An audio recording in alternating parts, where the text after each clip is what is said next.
Hey guys, welcome back to another live Four Train podcast here with myself, Israel Navarro, and Anzo. Today's topic will be very interesting, guys, because with this whole controversy within the last few weeks of what's going on with the player unions, the owners, the MLB lockout, I want to start this conversation off. Robert Manfred is not the villain here. Sadly, his role is being the mouthpiece of Major League Baseball's, get ready for this, owners. He can't speak for the players. He can't speak for the media. He can't speak for us fans. He has to deal with 30 owners. And he has to deal with successful teams like the Yankees, Red Sox, Dodgers, for example, but for small market teams like Tampa Bay, Miami, Kansas City, to use them as an example. He has to come up and be a negotiator between those 30 owners, and then on top of that, present whatever those 30 owners agree with to go and present it to the player unions. Yes, it is noted that when the player unions comes and puts an offer, they reject it, and when the owners come and put their offer, the player unions reject it, and they walk away. But to kick this off, Robert Manfred is not the villain here. He's just a mouthpiece. And if you really don't believe me, he's basically the commissioner of the owners. He's not the commissioner of baseball. He's not the commissioner of the player union, the fans. He's not. Yeah, he may have the title of commissioner of baseball, but he's the commissioner of baseball owners. Look at every time. Google, YouTube, whatever you say, who the commissioner gives the World Series trophy to. They never gave it to Derek Jeter in the fives that he won. They always gave it to George or Hal Steinbrenner. If you look at it, I don't care if you're a Yankee fan, I don't care if you're Mets, whatever. You see it. The commissioner always gives the trophy to the owner. So I don't know how you feel about Robert Manfred, Anthony.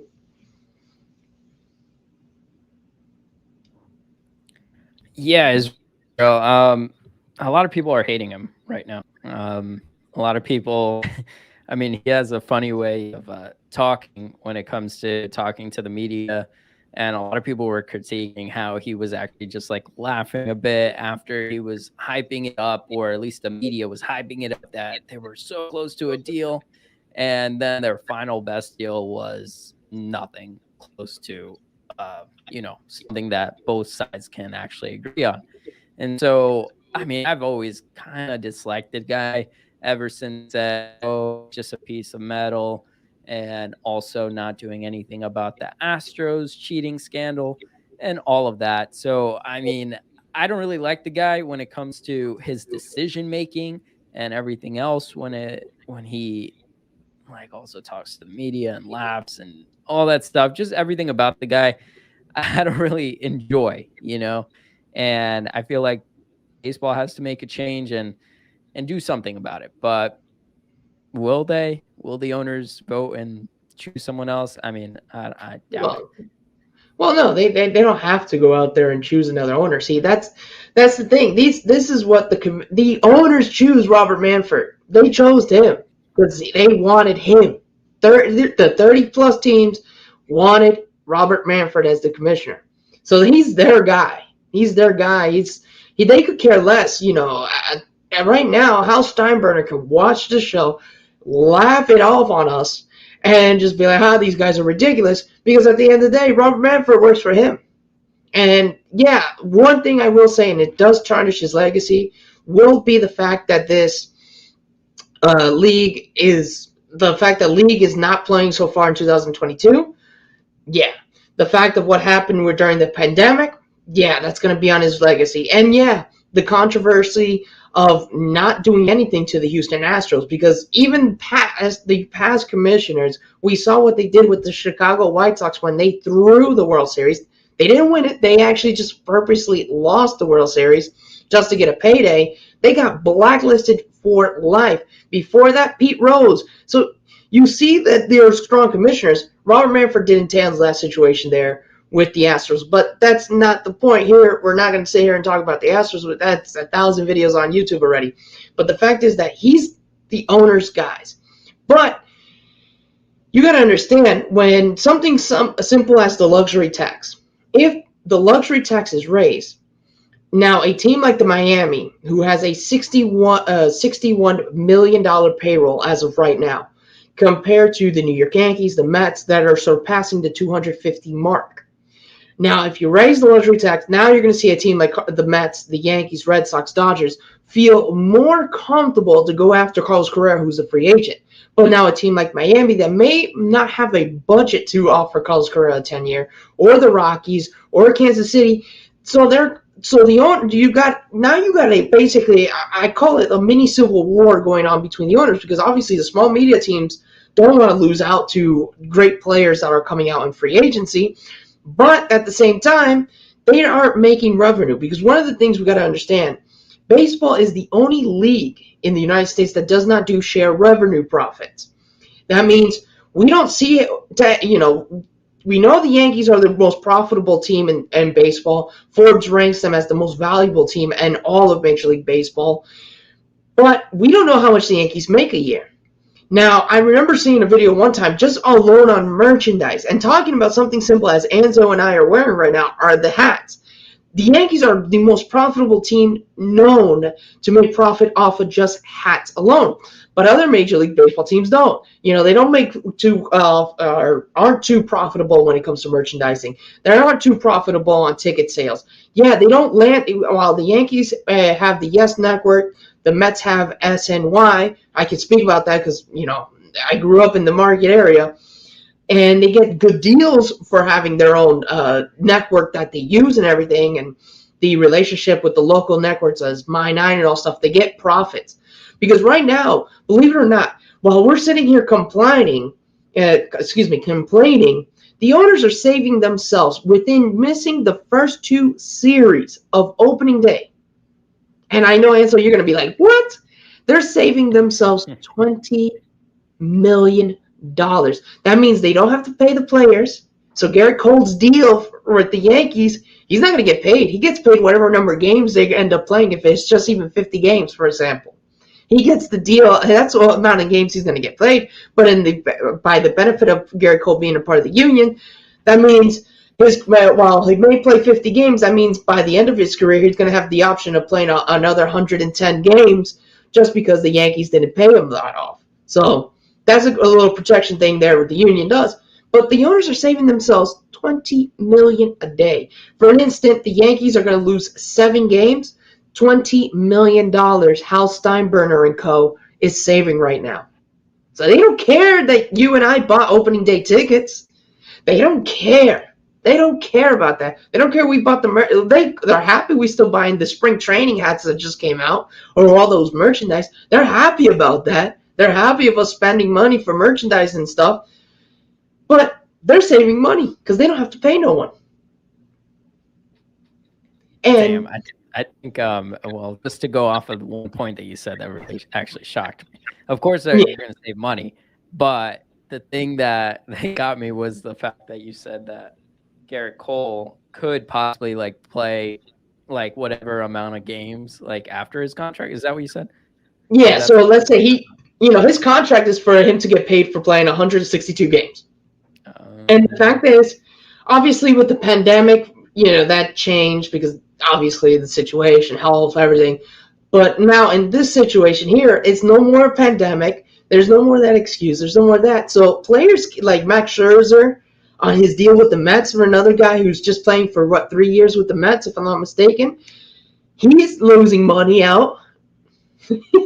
These players are losing deals. So that, and now let's say an Aaron Judge, you talked about it. We mentioned it here as well on this channel, that he wants to get his deal. Well, what's going to happen is, let's say the lockout ends. Let's say the lockout ends by June, and they're going to start the season by August. Well, the focus is to sign the players that are still out in free agency to fill the voids, and then during the season, then they're going to negotiate with Judge. Because it's just going to be in that position. And then Judge on his current deal loses money too.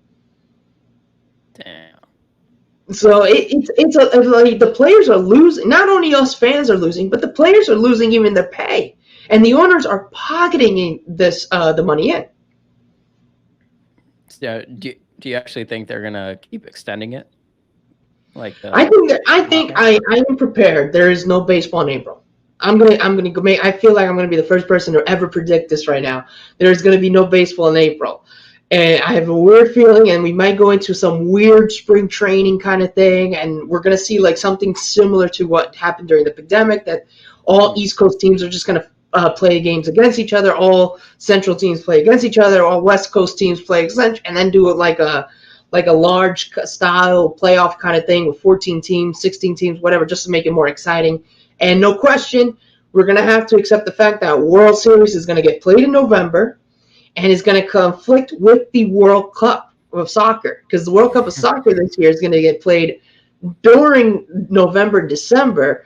Now you're going to have the World Series going on that time. You're going to have the NFL season on that time. You're just having NBA and hockey kicking off. Damn. So it's going to be like November's going to be a crazy sports month no matter what. Yeah. So we're seeing that.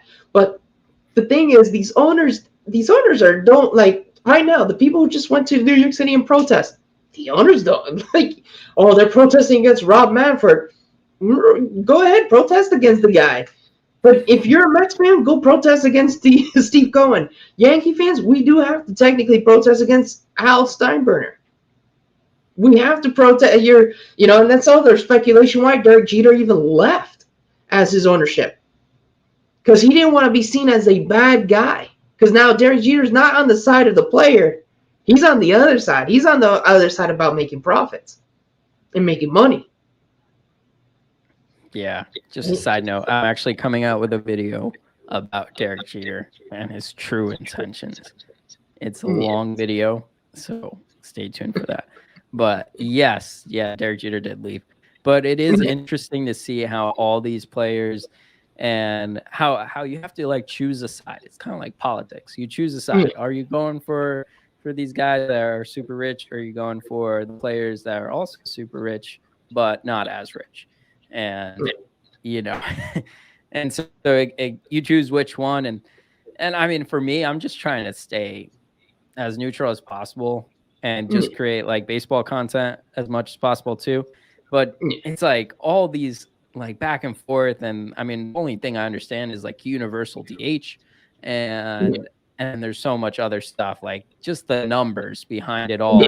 On what they're trying to do. They're obviously raising the rookie contract deals, from, if I'm mistaken, from 600,000 now to 700,000. We're getting universal DH.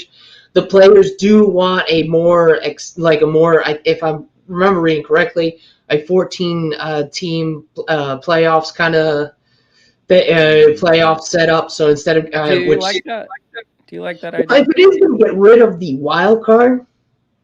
Or, like, to me, the only way I see that working is you're going to have to make those, instead of, like, kind of like the division series, where it's like you win 3 games and you go on. Instead of winning 3, you have to win 2 to go on. Just make it something like that, because if you're going to do it like a series like the division series, where you're going to have to win 3 out of 5 and then go on and then win 4, it's just going to drag out then we're talking about what baseball played in December, for crying out loud. It's just going to push it out. Cup. It's just going to drag. It's just going to, and people are going to get bored of that.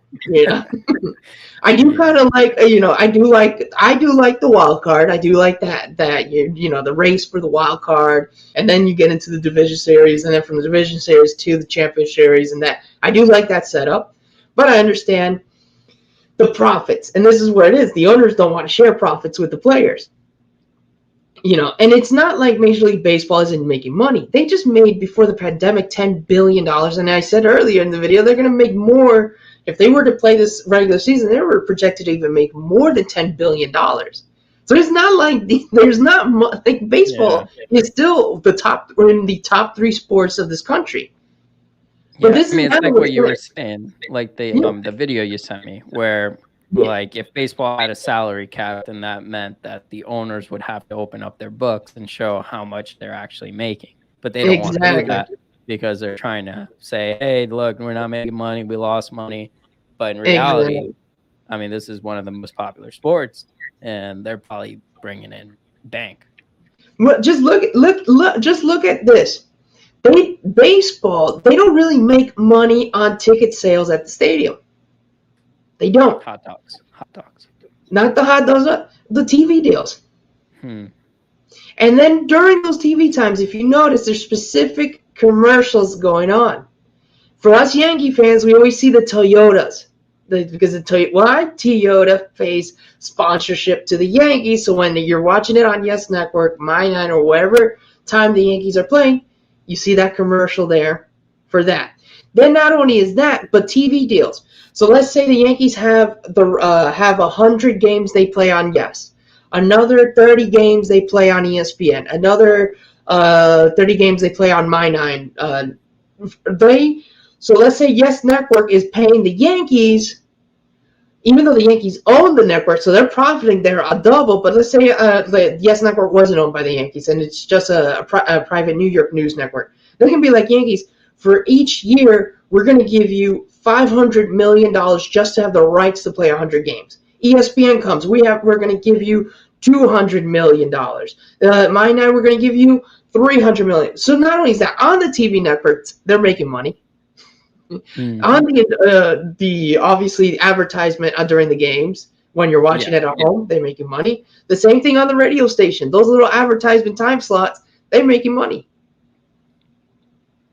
Easily. So it's and then on top of that, right here, the uniforms with Nike on it, they're making money off of whatever non-jerseys, whatever Nike product they sell, they get paid. The New Era hat, this side. New Era hats, they're going to be making a percentage off of that. They don't play it with the players, so the owners are keeping their money for themselves. Now, obviously, a team like the Red Sox, we see a Red Sox hat no matter what part of the United States you are. The same thing with the Yankee hats, the same thing with the Dodger hats. I'm just going to use them for top three.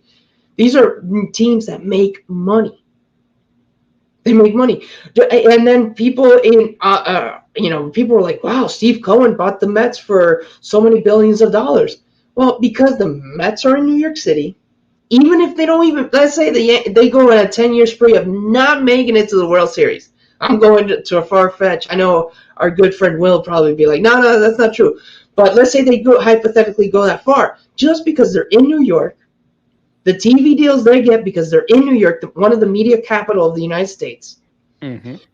They get they get different advertisements than the Yankees do, but they're still profitable. They're still a profitable thing. That's why Steve Cohen has opened the book for an instant for people to come play in New York.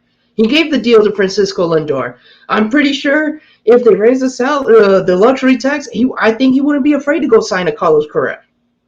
I really won't say it. I wouldn't even be afraid that if he wants to go and make a better deal than the Yankees to steal Judge away. That's why. But because he's in New York, the Mets are and the Mets profits, and that's the thing, that while the owners don't say how much they make, but the Mets and Yankees just being alone in New York, because let's say Boston fans want to go to New York, they want to go see Times Square, they want to go see that, but they get to go see the Red Sox playing the Yankees. A Dodger fan wants to come to New York and he sees that playing the Mets. So the Dodger fan goes, so they're making money that way. And the same thing when the Dodgers or the Angels, they're making money. The same thing goes on with Chicago. Now, obviously, some place like Kansas City doesn't get the luxury, because the only reason why you and I would go there is maybe, all right, they're going to play them in the playoffs and let's go see that game. But during a regular season game, you and I are going to be like, why are we going to go to Kansas City and see a game in Kansas City? Yeah, very true. So a team like Kansas City doesn't get the same TV rights as the Yankees, doesn't get the same payday from an endorsement, even though they won the World Series a couple years back, but still not going to do it. Just look at the fact that the Detroit Tigers was a time where they were making had a payroll of $151 million. That was around 2012, where they had Max Scherzer, Justin Verlander. That was when they were supposed to be the Tiger team that won the World Series, but they did it, and then they had to cut budget. They cut players, they cut stuff, they restructured their budget. Why? Because they weren't making money. So they stopped spending money to get players, and then they're like, wait, let's be a little bit more conscious. And that's an issue there, too.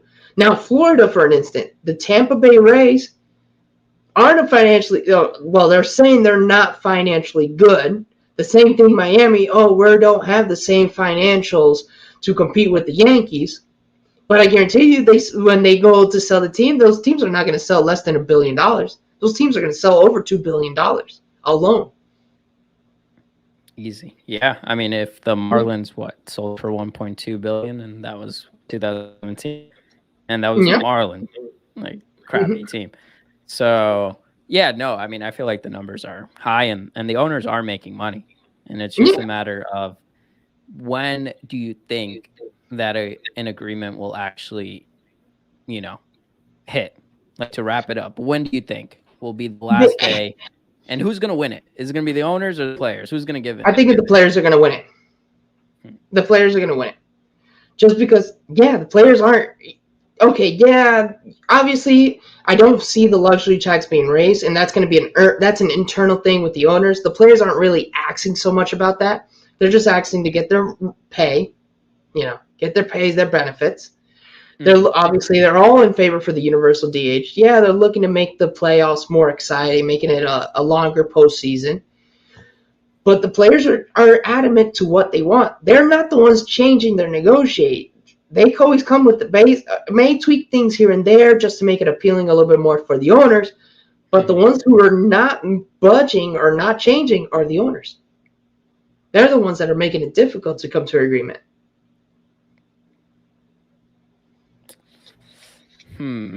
I think the players are going to give in, and then the owners are going to get the upper hand. Because if there's no owners, there's no paychecks given out. Yeah. So I don't know. I think that's it. But I wonder when they'll start. I feel like I kind of agree with you. In a month or so, they'll come to an agreement, and then April's lost. I feel like I heard that report that the whole month that they're willing to lose a month of April. Yeah, because it's the month where, and this is a fun fact, April is the worst month of viewership, worst month of attendance. So and why? Because most places, April's still cold. It's not warm. May is when it's like warm. It's warm enough for you to actually sit outside. So they're willing to blow April off, and it doesn't affect their amount of games they have to play. Doesn't affect number of games they have to play with the TV networks. Yeah, it doesn't affect them there. It's May now. Even the TV networks are starting to come to the owners. Hey, we want baseball. ESPN's going to start calling. Hey, we want Sunday night baseball. Fox is going to call. We want my primetime baseball. That's when, before May, you're going to see the owners are not going to get pressured by the players. They're also going to get pressured by their advertisement, the advertiser. They're going to start getting pressure from the other side too. Yeah, very true, Israel. And I think that will wrap it up. I feel like baseball will come back this year. We're not going to have like a no non-baseball year.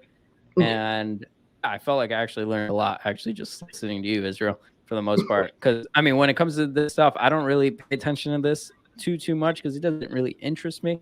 But, yeah, I definitely learned a few things. And, so let's just wrap it up. My name is Anzo. That's Israel Navarro. Where can they follow you, Israel? You can follow me on Twitter right here. My Twitter handler is right here on my name. You can follow me there. You guys can always comment or even message me, tweet me something, and then if you guys like it, we'll talk about it here on the show. As well as you can follow Anzo. He's on Anzo Media on Instagram and on Twitter. And there's also a special thing. Baseball is going to happen. So if you guys need tickets, there's going to be a link down below. If I'm not mistaken, the keyword is Anzo, correct? Yep, Anzo. And you just put that in and you get 20% discount by SeatGeek. So you guys can go and see the Yankees when they're back in the Bronx. Yes, I'm probably going to use that when.